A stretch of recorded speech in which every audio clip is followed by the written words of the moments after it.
தமிழ்மொழி. அன்னையானவள் நம் தமிழ்மொழி. ஆழமானது நம் தமிழ்மொழி. இயல்பானது நம் தமிழ்மொழி. ஈகை பண்புக்கு பேர் பெற்ற தமிழ்மொழி.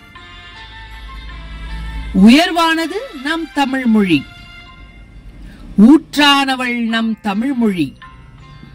யதார்த்தமானது நம் தமிழ்மொழி. ஏற்றம் நிறைந்தது நம் தமிழ்மொழி. ஐயங்களை தீர்க்கும் நம் தமிழ்மொழி. ஒளி ஒளியாம் நம் தமிழ்மொழி. ஓங்கி வளர்ந்த நம் தமிழ்மொழி. அவ்வியம் பேசேல் என அவ்வையேற்றிய ஆத்திச்சூடியும் நம் தமிழ்மொழி. அஃதே அருமை பெருமையானது நம் தமிழ்மொழி.